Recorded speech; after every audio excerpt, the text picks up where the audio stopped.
Hello everybody. Quick question to you, the viewer. Yes, you. Are you a good person? Surely you care about other people. I mean, you helped your friend with his homework, you donated to the volcano relief effort for those poor Krakatoans, and you put your empty soda cans in the recycling. But, I mean, you did need your friend to finish his homework so that you could play Valheim together. And donating to the cause of the Krakatoans sure did impress that special someone, and, well, nobody wants to be caught not recycling in public. Maybe you just did it for yourself. I mean, is it even really possible to do something for the sake of other people? I mean, aren't we all just doing what we want to do? Wouldn't that make you no different from a war criminal? I mean, committing war crimes is a total downer, but if the war criminal has a good time, is it rational? Why should you even care about other people? Has your whole life been a lie? Well, if you want to know, stick around. In this video, I will talk about practical reason, psychological egoism, rational egoism, and the possibility of altruism, drawing on insights from Philippa Foot's essay on Locke, Hume, and modern moral theory and her book, Natural Goodness. I will explain why altruism in the conventional sense is possible even for agents concerned with their own welfare above all else. And drawing from Christine Korsgaard in her work, The Myth of Egoism, I will question the rationality of being selfish. With that out of the way, let's get started.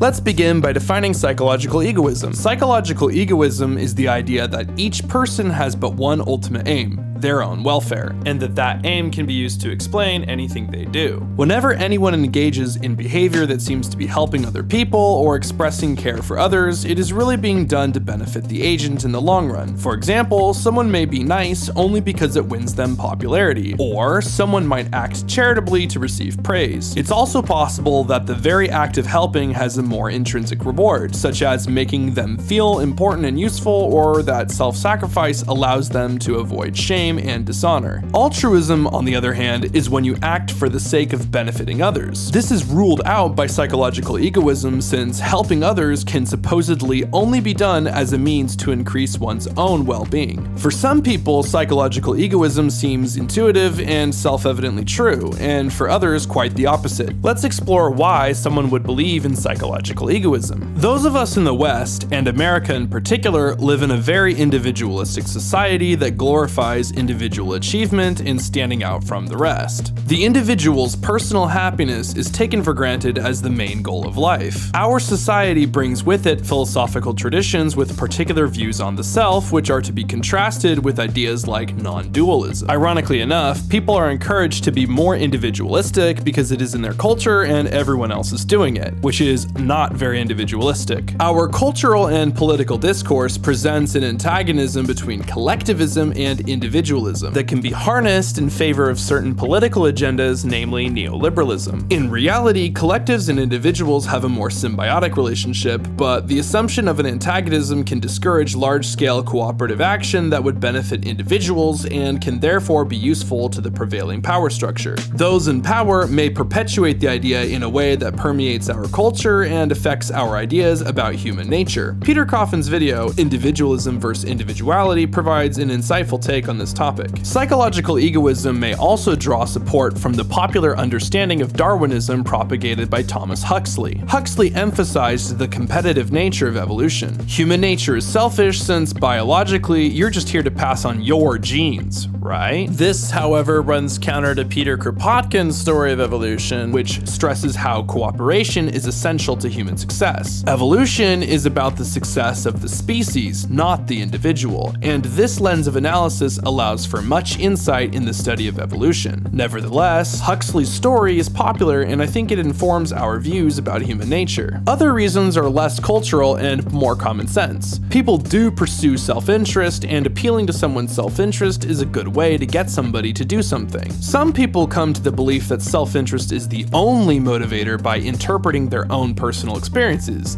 and they may be correctly assessing the individuals around them. Now, of course, somebody who themselves is egoistic or under the influence of the aforementioned cultural forces is more likely to interpret behavior and human nature in this way, so all of these points are not wholly independent. It is also the case that there is a lot of empirical evidence that suggests that altruism does make people happier, which lends plausibility to the idea that all altruistic behavior is secretly not so altruistic. Philosophers like John Stuart Mill and Aristotle, in their own ways, argued that it is in our self-interest to be virtuous, and some religious groups use the threat of hell and the reward of heaven to motivate piety. Doing nice things does win praise and honor from society, so it does seem fair to argue that self-interest is at least partially motivating much, if not all, altruistic behavior. But proponents of psychological egoism make a lot of hidden assumptions about how action is determined. Philosopher John McDowell identified what he calls the mechanical or hydraulic picture of human psychology, where the human will is mechanically steered by desires. An action will be taken as long as the desires for it outweigh the countervailing desires. This hydraulic picture does not entail psychological egoism, but it certainly can help it seem more plausible because it explains all behavior in terms of the preferences of the agent. An altruist could agree and point out that a person may have desires to help other people for the sake of helping them, so the psychological egoist would build his case by taking an additional step, claim that desire is fundamentally homogeneous. When someone craves food, food is the object of their desire, but they do not want the food for its own sake, but rather for the feeling of satisfaction acquired from eating. The psychological egoist argues that all desire works like this, so that when somebody does something to help someone else, they do not do so for the person's own sake, but rather to satisfy their own desires or get the feeling of satisfaction from having helped, among other ulterior motives. Since altruistic behavior often requires some immediate sacrifice or inconvenience, the appeal is usually directed at a conception of a desire for long-term happiness, maximum well-being, or rationally calculated self-interest, which I will treat as being the same for the purposes of this video. Additionally, if our altruist agrees that being altruistic does make them happier, at least in the long run, then the altruistic behavior could be completely consistent with the maxim that they will only ever do anything if it makes them happier. The egoist argues that there would be no difference between an altruist and a selfish person on that basic motivational principle. The only difference is the kind of things that make them happy. Person A enjoys skiing, hiking, and selling crack to kids. Daddy, I want to smoke some crack. Well, of course, Timmy, as long as you get your homework done.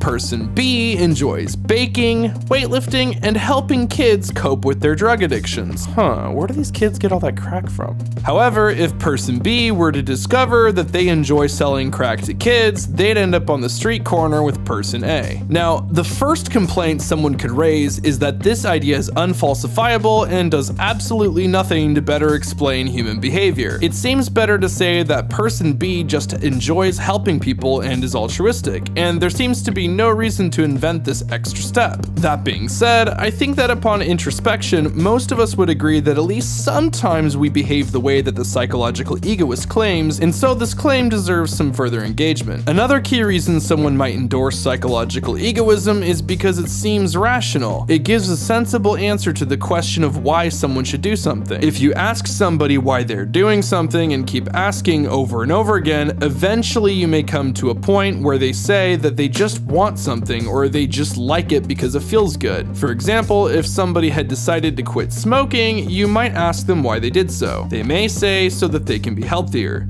You would then ask them why they want to be healthy, to which they may respond because they get to live longer. Then you could ask them why they want to live longer, to which they would respond so they could see their grandkids when they get old. If you ask them why they want to see their grandkids, they might say that it would make them happy. But it would occur to few to ask, why do you want to be happy? Likewise, with almost any endeavor, whether it be one's career, love life, or hobbies, you could create this chain of whys that leads all the way back to this fundamental answer. The idea is that all rational human action is instrumentally or directly contributing to this goal of the long-term happiness of the individual. An action is rational if and only if it maximizes the well-being of the agent. The name of this doctrine is Rational Egoism, and it is distinct from Psychological Egoism. Psychological Egoism is descriptive and claims that, for better or worse, people do only aim at their own well-being. Rational Egoism is instead about something called practical reason, the general human capacity for resolving, through reflection, the question of what one is to do. Rational egoism allows that altruism is possible, although irrational. While rational egoism and psychological egoism are distinct and actually contradictory, it's easy to start arguing for rational egoism when trying to defend psychological egoism and vice versa. While self-interest may not be the only valid reason for action, the idea that it is a valid reason for action is not an idea that altruists need to attack. Altruism itself tends to imply that self-interest is rational. That's because altruism is often justified by egalitarian philosophies which claim that every person's welfare is important. And, well, you're a person too, so your own self-interest matters as much as everyone else's, if not more. So what do we need to attack then?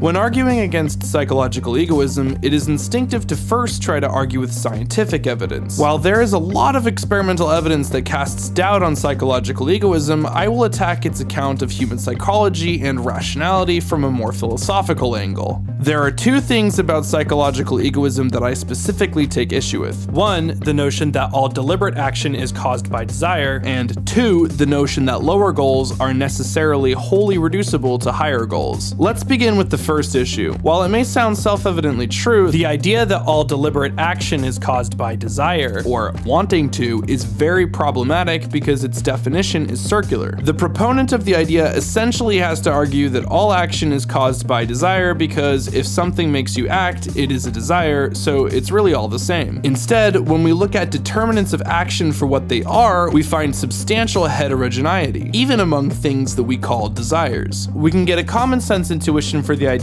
by considering causes of non-deliberate action like automatic breathing or the knee reflex. We can then compare these causes with something like rationally calculated self-interest. When the doctor bonks your knee with a rubber hammer, you kick out your leg, and when you ask him to explain what happened, he will tell a story about your nervous system that does not include anything like desire or rationally calculated self-interest. To frame it in those terms would be absurd. All right, let's test your knee reflex.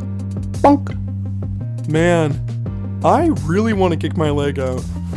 Oh, that felt good. Now that we are thinking about how nervous impulses cause action in a way uncoupled from desire and self-interest, what about psychological impulses? What about fright? When you walk through a haunted house, are surprised by a friend, or watch a horror movie, you will tense up in fright and maybe even scream. Like with the knee reflex, it would be silly to say that you screamed or tensed up because you felt it was in your rationally calculated self-interest to do so, or because you wanted the feeling you get after having done so. What about anger? If somebody is seized by a fit of anger and decides to punch a wall or smash a table, a story about rationally calculated self-interest seems absurd, but overall, anger seems to occupy a middle ground. It can be sensible to speak of somebody enjoying the release of their anger in a self-aware way, but we also talk about people losing control and doing things they regret, and usually it is most natural for someone to say they did something simply because they were angry. In some cases, it's like fright. In other cases, it provides desires we can deliberately indulge in, and sometimes it's in the middle. The point is that at least sometimes it's conceptually coherent and even natural to explain behavior without referring to something like rationally calculated self-interest. This view invites us to consider that even things we would all agree on calling desires might be fundamentally different. Indeed, the wanting to smash the table out of anger seems different from the wanting to put money in your savings account. And is the wanting to eat a cheeseburger you crave really the same thing as the wanting to buy that cool new pair of shoes? Is the wanting to eat due to a craving even the same as wanting to eat because you don't want to go hiking on an empty stomach? All of these wantings or desires are united due to their functional similarity of inclining you to action, but there is no reason why they can't be essentially different. Considering all of these wantings to be essentially the same thing is like saying that termites and rats are essentially the same thing because they are both pests and make you call an exterminator. Realizing the absurdity of this opens the door to considering truly altruistic desires that are done for the sake of other people rather than for a feeling in an entirely self-regarding way. And this makes sense when you think about it from a neuroscientific perspective. Anger, thirst, hunger, envy, anxiety, and love are all represented differently in the brain and involve different patterns of neural activation in different brain structures. While some overlap may exist, they are fundamentally different creatures like rats and termites. Furthermore, anyone who has studied cognitive psychology will tell you that even implicit mental processes take time to occur. So, mediating all action through a judgment of rationally calculated self-interest would be inefficient and less adaptive from an evolutionary standpoint. Contemplating all of this also opens our mind to the possibility that things besides desire underpin our actions. Instinct, a tendency to mimic others, social pressure, personal pride or ego, and even just sheer force of habit might all determine action. Philippa Foot identifies reason as one such overlooked determinant of action. Simply put, the picture of human psychology that I'm attacking fails to give an adequate place for practical reason because it reduces rationality simply to connecting means to ends. Sometimes we do things simply because we consider something to be a valid reason for acting. In order to explore the role that reason plays in Philippa Foot's account of practical reason, let's return to the example of the person quitting smoking. So why does this person choose to give up smoking? Surely there's a reason that they want to give up smoking and a reason for that reason, and so on until we follow the chain of whys all the way back to something that the subject just wants, right? It may be taken for granted, but when you really think about it, no.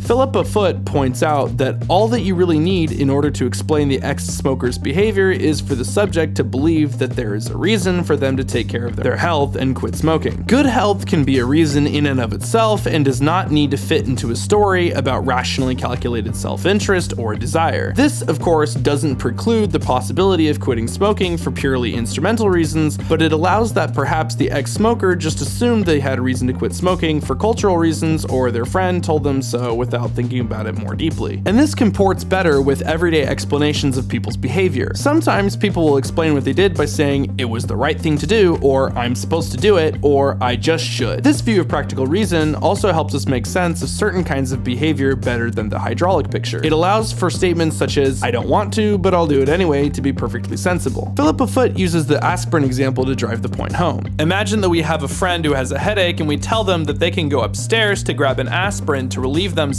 of the pain. With our new model of practical reason, we can explain this easily. The person says, "Okay, I have a headache and the aspirin is upstairs, so I should go up and get one." And so they go. But if our model of human psychology needs desire to underpin all action, our friend with the headache would need to want to climb up the stairs and have a desire to take the aspirin before doing so. The person could therefore sensibly say, "I want to get rid of my headache and I know that taking an aspirin will achieve that goal, but I don't find myself with the relevant desire to take the aspirin, so I won't do it." It is of course possible that our friend is too lazy to get off the couch or feels weird about taking other people's stuff, and these countervailing desires are something we can accommodate. But the hydraulic picture would have to say that even without any countervailing desires, there needs to be a positive desire pushing our agent to perform each subtask on the way to getting rid of their headache. This would allow for our friend to make that kind of very bizarre statement. Now, with this being said, there still remains something that seems intuitively truthful about the old picture of rationality with the chain of whys. Surely it seems sensible to say something like, "I'm quitting smoking because it'll let me live longer, which will make me happier." There is a reason we were tempted to answer this way in the first place. This is because of a few things. Firstly, genuinely instrumental reasoning does exist, and there's no reason why this can't be the case for our friend who is quitting smoking. We are also culturally conditioned to think in these terms. Since we were young, we were told that we need to go to school and do homework so that we can get good grades, so that we can get into a good university, so that we can get a good education, so that we can get a good job, so that we can get a lot of money, so that we can provide for ourselves, so that we can have time to do things that we want to do, so that we can be happy. Another reason is that some goals and reasons are more important than others, and while lower goals and reasons may not always be completely reducible to the higher goals in the sense of being entirely explained by them, it is certainly the case that lower goals and reasons can be evaluated in view of higher goals and balanced against them. While we may simply engage in an action because we believe we have a reason to do so, it is certainly possible for us to step back and examine whether that reason is really a good reason at all. In this case, a lower goal is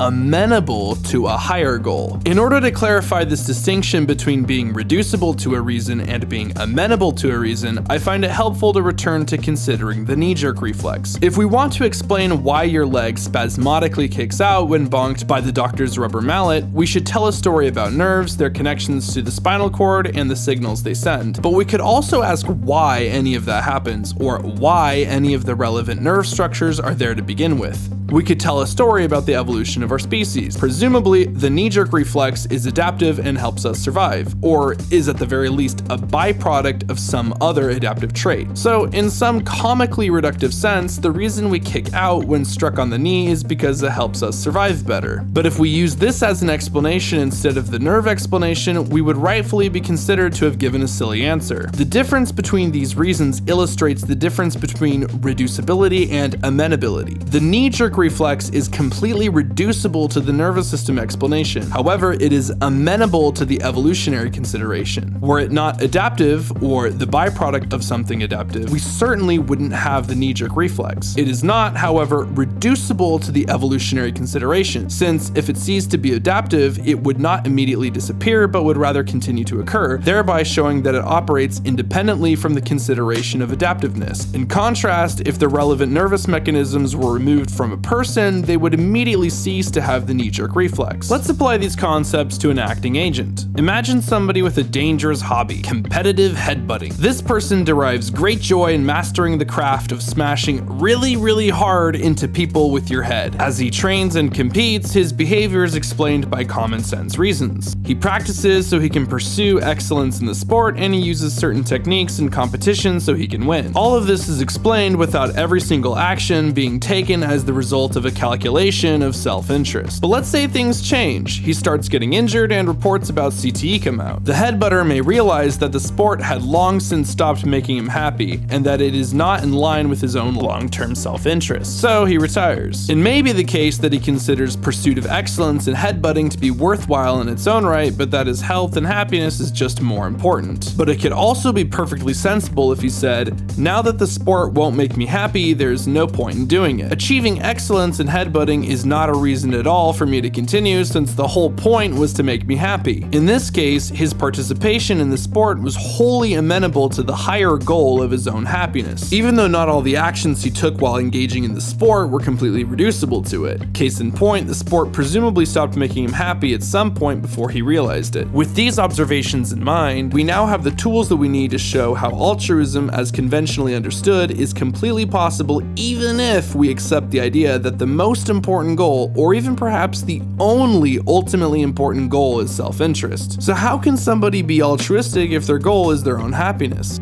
First, let's create a conception of what altruism would be. By invoking our newfound understanding about the role that reason plays in determining action, we can count actions that are done for the well-being or good of others as altruistic. Inasmuch as an agent considers the good of others to be a reason for action, that agent is altruistic. This can, of course, exist in varying degrees based on how important of a reason it is for the agent. For a not-so-altruistic person, the welfare of others may only be a sort of tiebreaker. For an extremely altruistic person, the welfare of others is as important as their own welfare, and for someone in between, it is a strong enough reason to go through moderate personal sacrifice. As a side note, this is how Philippa conceives of virtue in general, and I quite like this conception. An honest person sees telling the truth as a reason for action, a just person sees justice as a reason for action, a loyal person sees fulfilling the obligations of certain relationships as a reason for action, etc. It doesn't matter whether these actions are accompanied by self-interested reasons and motives as well, that doesn't make the action any less altruistic. What matters is the weight of the altruistic considerations. If altruistic considerations were a deciding factor in choosing to act, an action could be called at least partially altruistic. If the altruistic considerations alone would have sufficed to cause the action can be called altruistic on the whole. So how does one become altruistic in this sense of viewing the welfare of others as a strong reason for action? What if someone just doesn't believe that it's rational to help other people or that the well-being of others matters? Aren't they dead on arrival? No, not necessarily. The important thing is that the person just goes ahead and acts altruistically. The person just has to think, what would I do if I considered the welfare of other people to be a valid reason for action, and act accordingly? If that is the case, then the welfare of other people is explaining their actions, and they are quite literally viewing the welfare of other people as a reason to act. That is all that fundamentally matters. matters. It most certainly can, of course, help to develop altruistic habits, such as a tendency to reflect on how your behavior affects others. It is also probably possible to cultivate and grow altruistic feelings such as joy in helping others and sympathy. In fact, if you view the welfare of others as a reason for action, it follows that you should develop such dispositions. Religious and spiritual practices such as prayer and meditation can probably help, and I think there is great value in practicing philosophy. Hopefully, the ideas of this video end up being of some use to someone. Now, even if somebody is consciously developing their altruistic tendencies for the express purpose of being happier, this person may still be genuinely becoming more altruistic. That is the case for the following reason. While the altruistic behavior on the whole is being evaluated in view of the higher goal of the person's own happiness, each individual altruistic action is not reducible to it. It is instead reducible to concerns of the welfare of other people and therefore altruistic. It is amenable to self-interest, perhaps even so much so that one would stop cultivating one's altruism if it turned out to run counter to self-interest, but not reducible to it, and for that reason it is legitimate altruism, although it may be existing in limited amounts. Now, while the idea that individual happiness is the only rational ultimate end does not preclude the existence of altruism, I do think that believing the welfare of others to be intrinsically valuable no doubt facilitates the development of altruism. For that reason, I will mention a few things that I find problematic with the theory of rational egoism. First, remember that rational egoism is distinct from psychological egoism, even though it is easy to argue for one while intending to support the other. The views are actually incompatible since rational egoism rejects the hydraulic picture of human psychology. Instead, it presupposes that reason can steer a person's actions so that altruism is possible but just irrational. Indeed, our very conception of what is in our best interest is very much a product of rationality. I've skirted around this topic for the whole essay, but there is a lot of disagreement about what well-being and maximum self-interest actually consist in. Contrast, for example, a simple hedonistic view or a eudaimonistic view with a desire-satisfaction-based theory of well-being. I won't go into detail about these different accounts, but the idea that people could disagree about what is in their own best interest and act accordingly means that the pursuit of self-interest is itself a creature of reasoning rather than reflex. Rational egoism's appeal seems to come from the fact that it seems to give a sensible final answer to the question of why somebody should do something. If you explain your behavior by saying, because it is in my self-interest, few would think to request further justification. If we take a hedonistic model of well-being, this all seems very natural. If rational action is all about feeling good, well, you feeling good is something only you feel, so it's a reason only for you, right? But even for an egoist, the hedonistic model seems lacking. Consider this dilemma posed by John Rawls. Imagine a YouTuber who hopes to get lots of likes and subscribers from his video.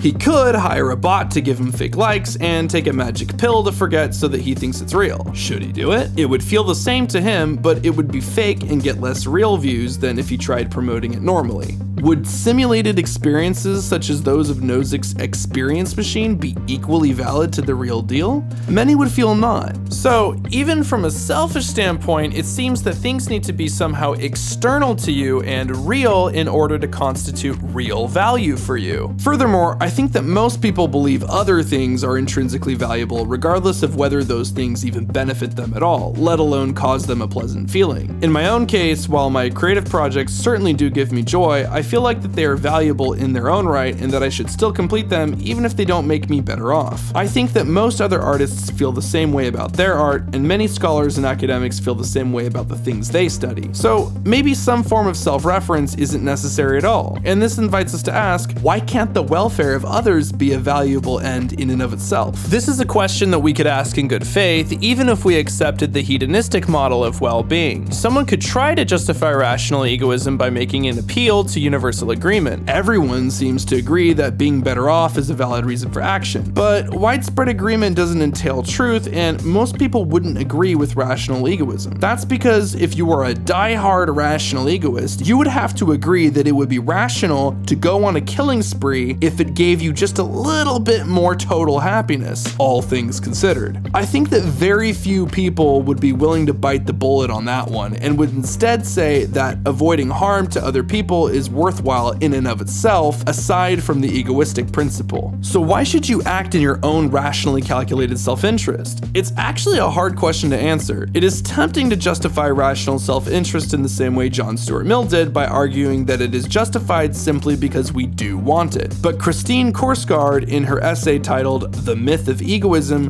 shows that this justification is insufficient. Rational egoism requires a substantive conception of the good and is just as dogmatic as almost any other theory of rationality or system of morality, such as utilitarianism or virtue ethics. How can this be so? The problem is that we do not want the maximum fulfillment of our desires or the maximum amount of pleasure. What we want are particular things in and of themselves. We want the ice cream, the roller coaster ride, and the thrill of victory. We cannot use the fact that we want the particulars to conclude that we want the maximum amount of the particulars. That is because these particular things may not be totally commensurable. Desires are not the same thing as money. In the case of money, I don't care which bills or coins I have, unless it's for collecting purposes or ease of use. I just want more money in total. So it would always be rational for me to trade away $20 for $100. But the objects of our desire may not work like this. If I have the choice between going to a concert and skydiving, my opting to go skydiving instead will preclude the joys of the concert at that very place at that very time, and no amount of skydiving will give me that experience. Now, we could argue that these desires are fundamentally commensurable because what we want is the pleasure gained from the concert or skydiving, and that this pleasure is the same. So we don't want to go to the concert for its own sake, but rather for the sake of the pleasure we get from fulfilling the desire to go to the concert. This would give us the commensurability required for comparing it to money. There are two problems with this, however. Firstly, there is an objection put forward by Bishop Butler that we need to want things for their own sake in order to get pleasure from them. Secondly, whether or not this is correct, like any other theory of rationality, even an altruistic one, this is a substantive conception of the good. We've needed to make a fairly dogmatic claim about the nature of well-being and desire. Another problem with rational egoism is that we also see that people want things that are not in their long-term maximum self-interest, like smoking crack. If we are trying to dissuade a crack smoker from doing so, we essentially must make an argument about what is really good for him to do and rational for him to want, despite what he currently does want, which is to smoke crack. We cannot use the notion that the agent simply wants his own maximum self-interest to justify prudent behavior, because it is also the case that the crack smoker wants to smoke crack, and wants it more than his own maximum self-interest. An egoist might respond by saying that the drug addict's judgment has merely been clouded, and that rational deliberation would uncover what he really wants deep down. But this fails for the egoist in one of two ways. The problem could be that the egoist is engaging in reasoning about what is rational for the drug addict to want and what his ends should be, in which case we are engaged with a substantive conception of the good and we've proven our point. Or the egoist is merely arguing that upon forming the judgment that something like stopping using drugs is in their best interest, someone will conform with the judgment. But this is descriptive, not normative, and so we have basically arrived at psychological egoism with extra steps. A version without the hydraulic picture. If you want to see more of how the debate unfolds, I recommend reading the essay. This all gives us reason to doubt rational egoism. But even if you're not convinced, certainly from a practical point of view, it seems better to try to live as if rational egoism were false. Thought experiments like the prisoner's dilemma show how everyone individually acting in pursuit of their own self-interest can undermine the well-being of everyone involved, making rational egoism self-defeating as a principle of action. And if we accept eudaimonistic ideas of well-being, it may be that it is in our best interest to truly care about other people and other things for their own sake. Now, let's take a minute to review and put this all into perspective. Firstly, desires are not the only determinants of action. Reasons, among other candidates, are too. Altruistic behavior is whenever you see the welfare of another person as a reason for action. Secondly, aims and goals can be amenable to higher, more important aims without being completely reducible to them. This allows for the possibility of genuine altruism even with someone who pursues their own welfare above all else. Thirdly, I have offered some reasons to be skeptical of rational egoism. The problem is that it is just as dogmatic as any other theory of rationality. So what's so important about all of this? I think that this all matters firstly on a personal level. For someone who wants to be more altruistic, I think it is easy to be paralyzed by the thought that you are really doing it all for the wrong motives. But when you understand that altruism can be a function of reason, that ceases to matter. The only thing that matters is deciding to act in accordance with the idea that the well-being of others matters. In fact, you would only care about whether you are doing it for the right reason or not if you were doing it for the wrong reason. If you are doing it for the right reason, you don't care about your own personal motives or whether that makes you a good person. You just aim at helping other people and for the right thing to be done. Another thing that can take the wind out of your sails is the idea that you don't have enough of the right altruistic feelings and are not empathetic enough. When you view benevolence and altruism as being about reason and rationality, that changes the scene. In fact, Paul Bloom, in his book Against Empathy, argues that too much empathy is a bad thing. It can actually hinder us from acting ethically. It can cause us to focus on individual cases and ignore broader systemic issues, be tribalistic, and even be manipulated. He instead argues for rational compassion. This view is very different from the humane account of sympathy being the root of morality and gives us different goals for our own moral development. What I have explained about practical reason is also important for understanding social phenomena. The idea that people always pursue rationally calculated self-interest is a common assumption in behavioral economics. While this may at times provide a useful lens of analysis, there are economists who disagree with it and have proposed alternative accounts of rationality. Ideas about human nature inform theories about human behavior across a variety of disciplines, so a better understanding of human nature can help us critique or understand the limitations of those theories. Also, Philippa Foot's conception of virtue can inform our engagement with social ills. One conservative critique of progressive social reform is that it leaves out the involvement of the individual by having the impersonal force of the government operate instead. The argument says that a government program using tax dollars aimed at providing housing for the homeless impedes well-to-do actors from using their own money to act benevolently, thereby robbing them of their ability to behave as moral agents. This firstly rests on the false premise that collective and individual action are necessarily at odds with another. We can simply do both in complementary ways. If society uses the instrument of government to solve particular problems like housing, this can free up my time to act benevolently in ways that only individuals can, like helping friends and family, as well as helping with non-material social needs. But in light of the content of this video, there is a second reason why this critique seems foolish. If we are truly altruistic, then we see the welfare of other people as a reason for action, and choices that serve as efficient means to this end are therefore rational, whether or not we get to be the star of the show. So, voting in favor of government programs that remediate homelessness, such as the ones that have virtually eradicated homelessness in Finland,